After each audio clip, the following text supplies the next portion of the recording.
Hi. Hey, Car. How are you? Hey, Elizabeth. Hiya, Kate. Genevieve. Fine. Hello to everyone. Oh, yeah, lovely to see you all. Did you just get in? No, I just got the lovely thing where everyone just goes That wasn't into a nice Kate. Okay, nice. But yes, please donate to the Black Land and Spatial Justice Fund, which seems to be really growing over the days of the festival, and to really honour this amazing festival that's bringing together so many different voices to word exactly how we attend to the context that we're living inside and respect and honour whose lands we're dreaming on. And just to give you a bit of context from where the practice comes from for me is in Chartres in France. I work with a dreaming group led by Paola, Colorado. And as part of the dreaming week that we do every year, we walk the Chartrian labyrinth. We always notice that after people walk the labyrinth in the cathedral, that their dreams opened up. And obviously we can't be at Chartres this year. What we want to do is make invitation to dream together tonight, and to get us into the zone, the mutual space of that. We want to start with embodiment. I think so much at the moment is really disassociated, and the Zoom use is really taking its toll on my body. So I want to introduce Paola and Kate, who are going to lead the embodied opening of this call. Hi everyone, I'm Paola Bay, and part of the language of birds and incubation of dreams with lovely Kate, and I'm based in central London.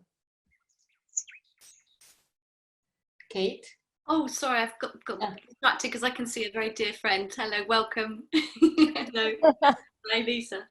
I'm Kate Alderton, and I'm here in Lewes on the edge of the South Downs. And yeah, I've been really loving finding community and dreaming together. And I'm just so happy to have this beautiful time to dream and to dive into dreaming in a collective way this evening together.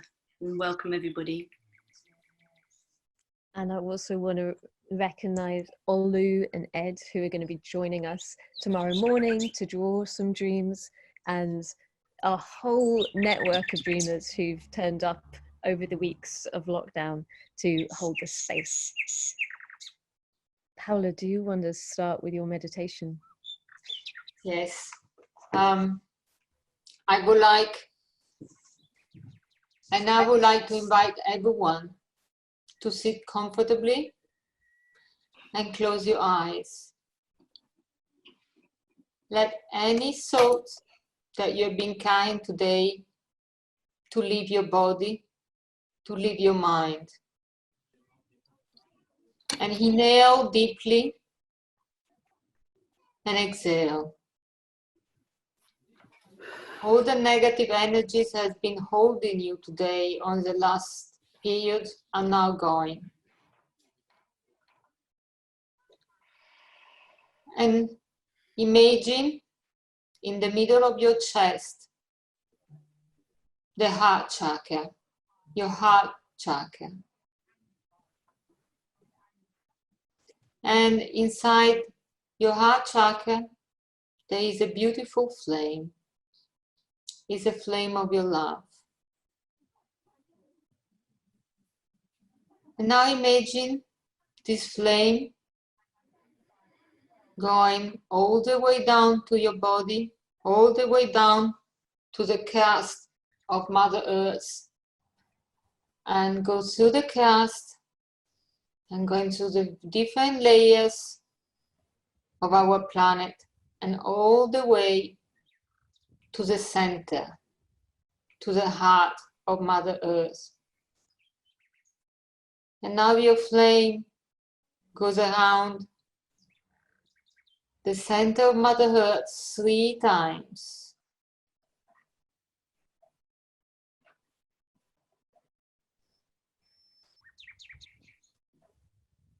And now the flame goes all the way back up, slowly, into your heart chakra.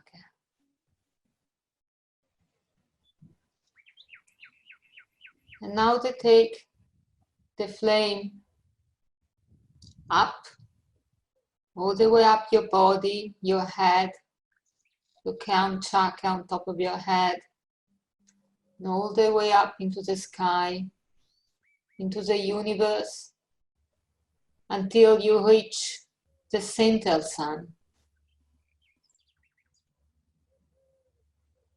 And now wrap your flame 3 times around the central sun.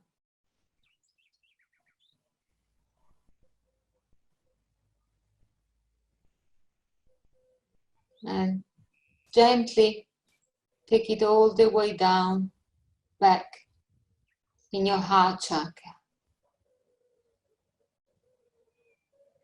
And with this simple exercise, you anchor your energy between the heart of Mother Earth and the central sun. And you receive their energies. And because we're soon going to be in the new moon, it's a time of new creation.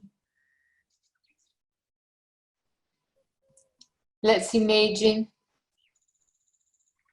that our heart flame goes all the way to the moon. And we ask the moon to assist our journey of creation,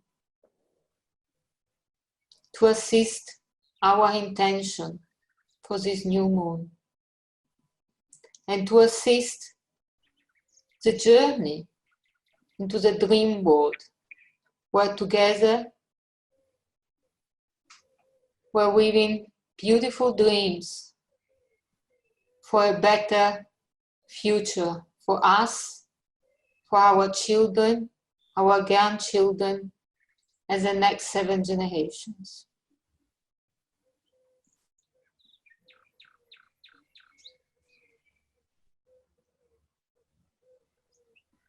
And now we will bring back the flame into our heart.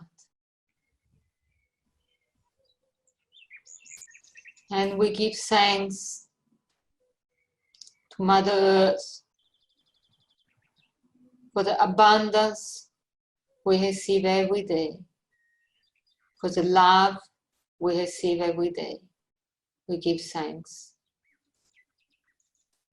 Blessed be all beings, blessed be all beings, blessed be all beings.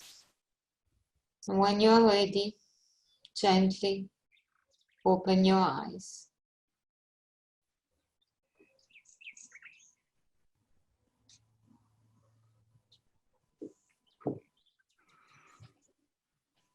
Thanks, Paola. Thank you so much. Thank you.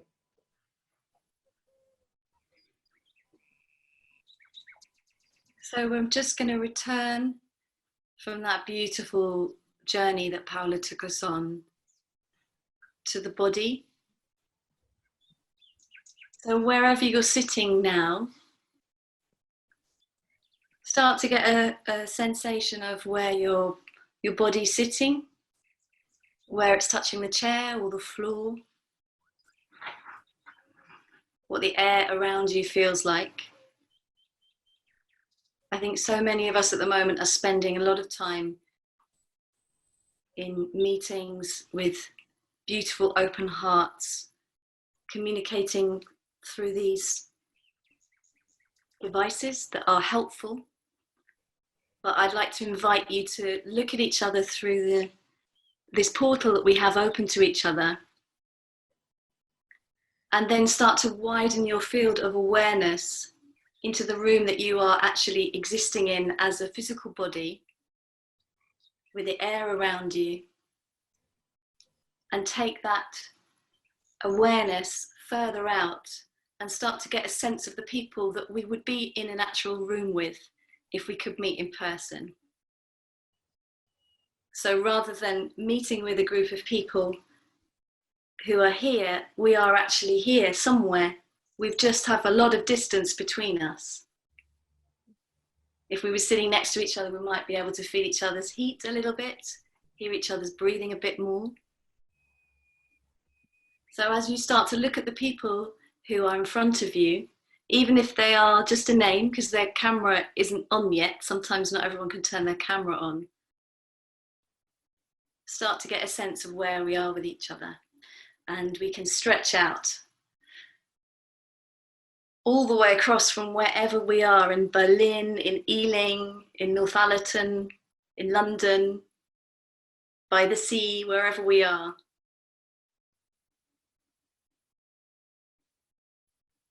And then if you bring your hands to each other, we can't hold hands with each other, but we can hold our own hands.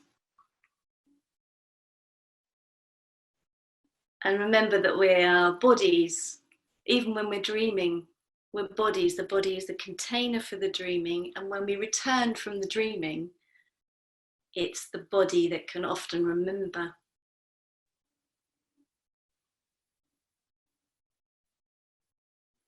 So just bring your hands into your shoulders, into your arms. Maybe give your sides a rub, the back of your neck. Take some deep breaths in, stretch out.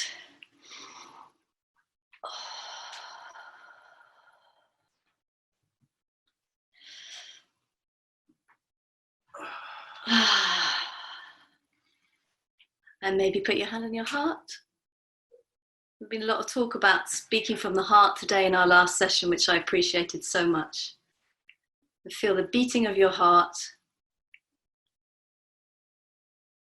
with these beautiful other humans that we have yet to meet in real embodied space. But our hearts are all beating right where we are now.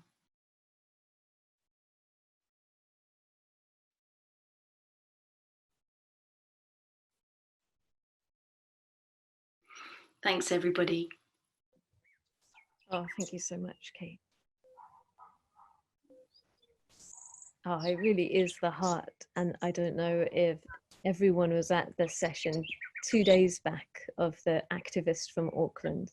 And they spoke about this heart power being the fundamental power of a creative way of living together.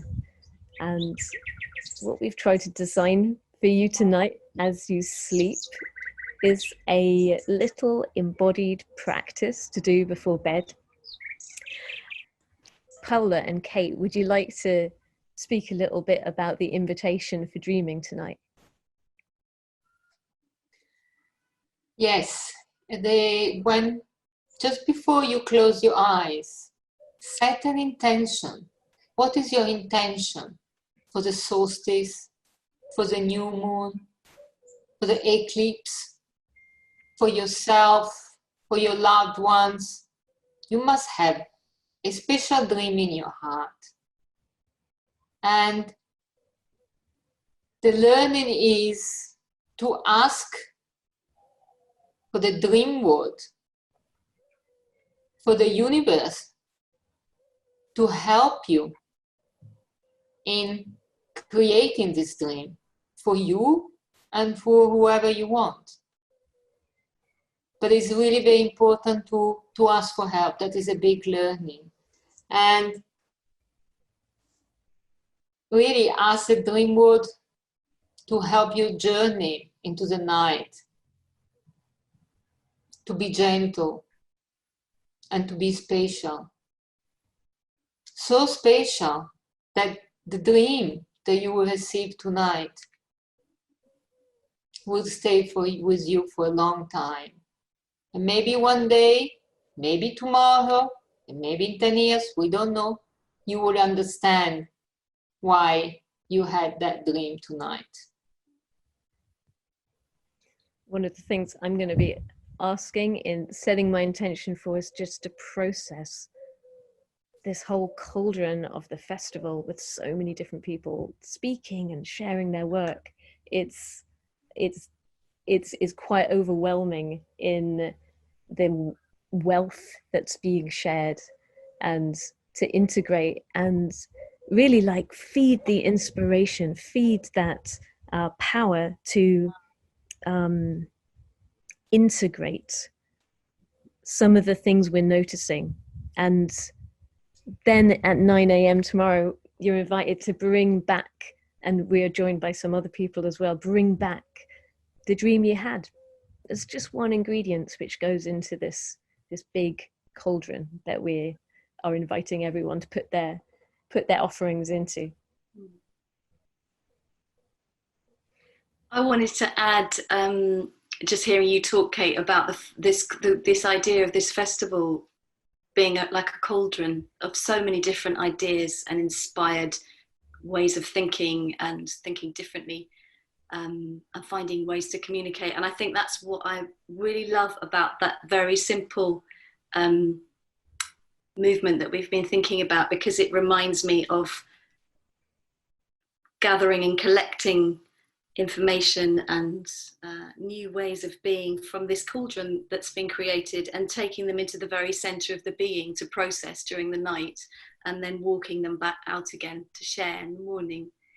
And just around one thing that I find very helpful when I'm doing dream incubating, if I have a question that I want to ask, or if I'm looking for some guidance from the dream states, is to almost imagine that you're holding your question, almost like you'd hold a bowl of very precious liquid. And as you're drifting into the dreaming states, as you're crossing through from waking world through hypnagogia, which is that kind of that middle space between waking and dreaming, that you try and keep carrying your question, your inquiry, or your invitation to ask insight as you cross from waking to drifting to sleeping, so that your question can be planted like a seed in the dream states. And somebody this morning was I think it was Elizabeth, was talking about remembering dreams and how sometimes that can be challenging. And again, one thing that really helps me is staying very, very still in the morning, because there's an old saying that if you wake up, if you move too quickly, you spill your dreams. So that's always been very helpful for me, because the body does retain a somatic memory of what's happened during the night, slowly in the morning.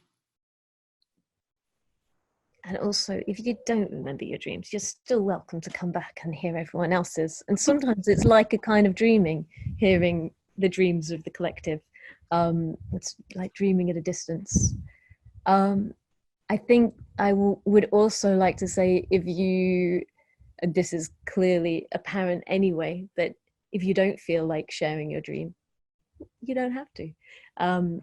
There's something we've been discovering in our group about privacy, and some of the dreams which are little, which are very clearly talking to us in our own personal lives. And then there being this, maybe a distinction between dreams which open up to something which is more in the collective unconscious. And I think that it's been such an intimate and trusting space that we have, we've really like taken that leap of faith to share so much. And out of that, we're finding these really interesting connections in repeated dreams about big trees and bears. There's so many bears right now. But I just want to really assure you, there's no need to share anything that you wouldn't want to share. And if you would like to ring, or we have a dream line, if you can't make it or you've slept through, and you're just going to post that in the chat. We have a few ways that you can record dreams and share them back to us as well. I also, have we spoken about the water? You spoke about water, you touched on water, but there's one other, it's funny, it's one of those lost in translation, or it's gained something in translation, that my teacher, Paola, taught me to have a bowl of water or a cup of water by my bed at night to help dream recall. And somehow I've elaborated on that. We figured this out last night, Kate. I've been saying this is what she taught me to do, but apparently I added in the dipping of the fingers into the water. But I found this enormously helpful, so I'll share it with you anyway. That place a little bowl of water by your bed, and then just before you sleep, touch your fingers into the water and really feel that connection with the water that's in the bowl and the water that's in your body. And then we're going to invite you to trace this spiral path on your hands and sleep. And when you wake up, I find that if you touch the water very gently, there's some sort of connection that really helps bring up the wave of the dream. That might just be me, but I feel like some people have tried that out and it's helped. Does anybody have any questions about anything, really? I mean, we've got enough time to have a question. I've got a question. Do you practice group lucid dreaming, or have you done? Do you want to answer that, Kate? Because I feel like you have. Yeah, well, I not on purpose, but I've certainly shared dream space with people, but not in an intentional practice. I think there are lots of people that do, some amazing dream workers that do that. Is that something that you practice? Well, I've been looking into my dreams a lot more recently, and I'm remembering them much more vividly. I'm much more in tune with them, but I haven't quite got to the lucid state yet. But that's kind of my intention ultimately, yes. Yeah. Yeah, it's certainly an extraordinary space to be in. And I would say, you know, my experience of dreaming collectively, whether it's lucid or not, is that you can still, it feels like there are still spaces that you can meet even in non-lucid states, because, you know, I've been dreaming with an amazing group of people for over a year now. And we often find ourselves dreaming of each other on the same night, or dreaming of the same landscape, or of the same very particular dream symbols. So there's, you know, even in a non-lucid state, there's still a lot of depth to be had from dreaming in a group for an extended period, and with people who are willing to explore.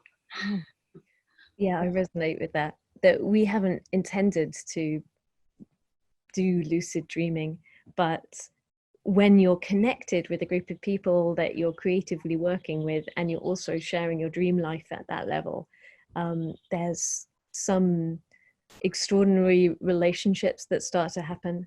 And over these last weeks of lockdown, it's been such a heavy time with a lot of grief, and my dreams have been chaos, frankly. But there was this one moment where I suddenly, in the middle of one of these chaotic dreams where you're walking along streets that you used to live on, I suddenly came across this ancient tower, which was like a lighthouse, an ancient Greek lighthouse, covered in the markings of polar bears, these like beautifully drawn turquoise blue ancient polar bears.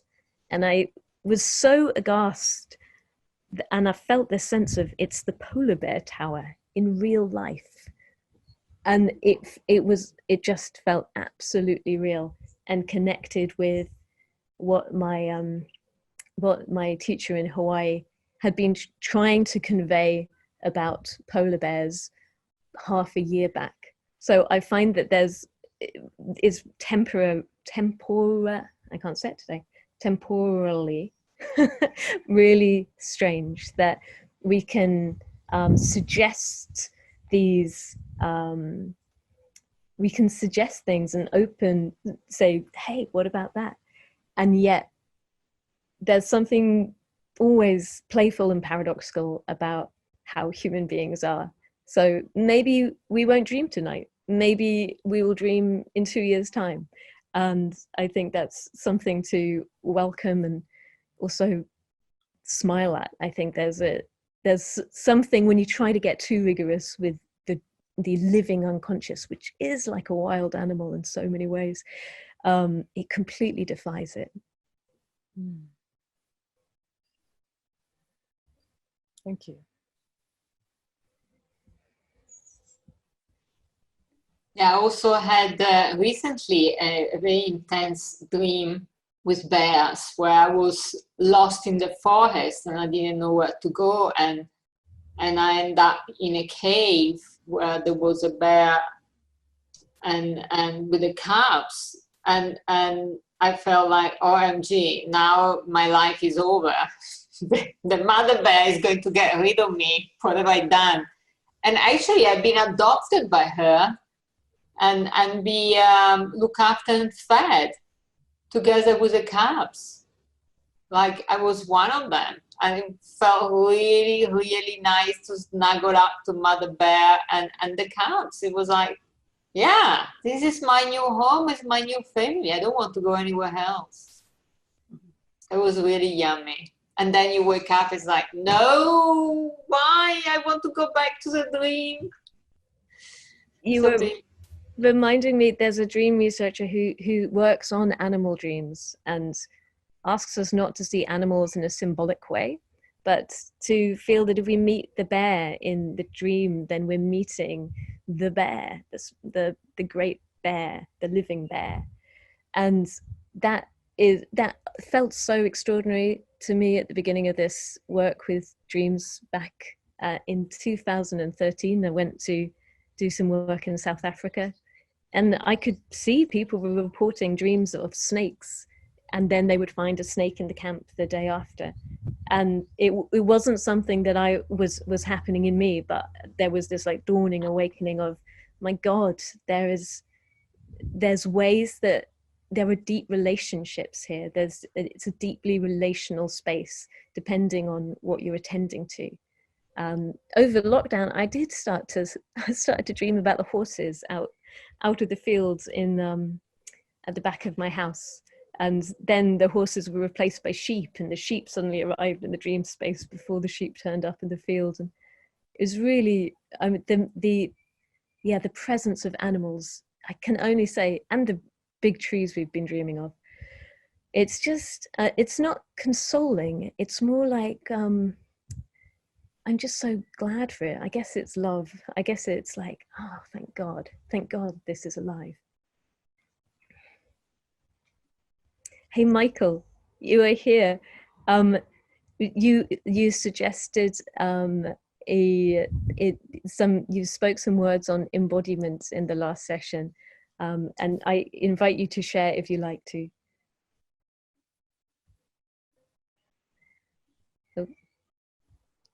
Yeah.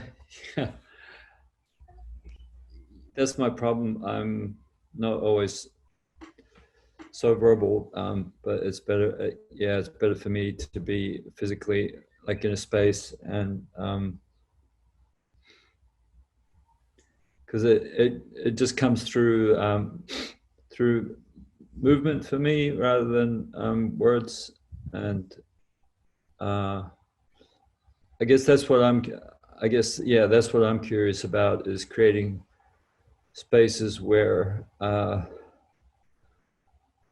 the body is allowed to do its thing, because we're dreaming all the time. I mean, that's my view of dreaming, and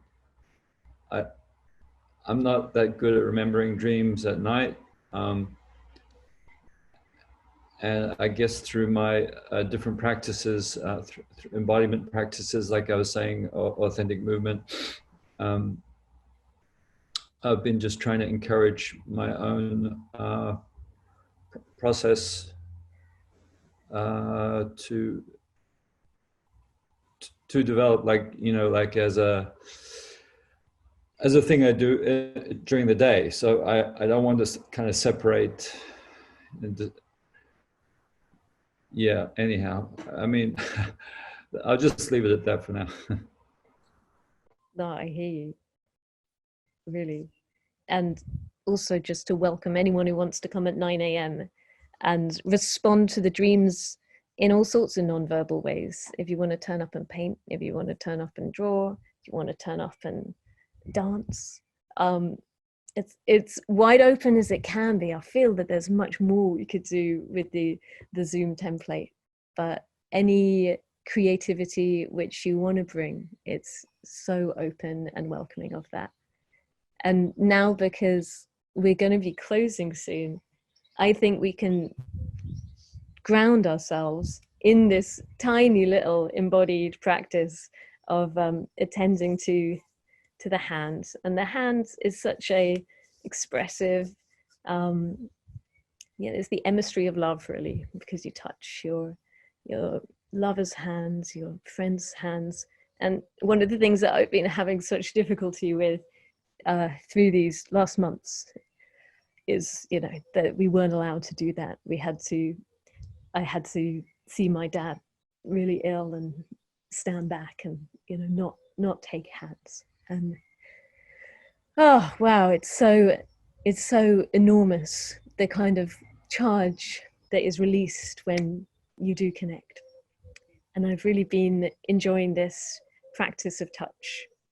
So this tiny, simple, embodied action that I invite you to do in your beds just before you go to sleep tonight. Trace a little spiral labyrinth on your hand into the center, and then out again, back out to the farthest reaches. And you can repeat that as much as you want in bed, within reason, of course. You need to sleep. And we'll do that now whilst Kate makes some noises. I'm sure that's not the way to describe it. Like and then we'll break. I just want to check before, because this is going to be the end of our call. Is there any burning questions that we need to address about, like, the setup or the dream process before we go into that?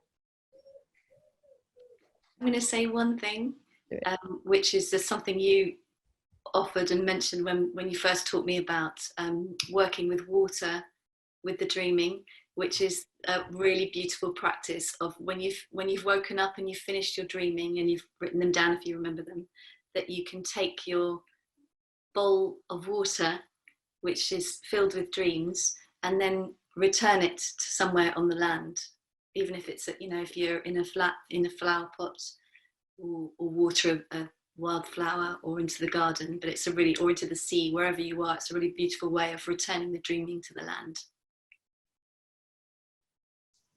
Absolutely. Thank you. Okay, so we will listen to this music for 2 minutes and just really attend to the touch of your hands and the path that you're drawing on the hands. I think it brings up childhood games and a kind of openness.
Thank you so much. There's power in your hands, and wishing you a beautiful long evening as the light stretches out. And for those of you who can rise early, we'll be back again at 9 a.m. with an invitation to listen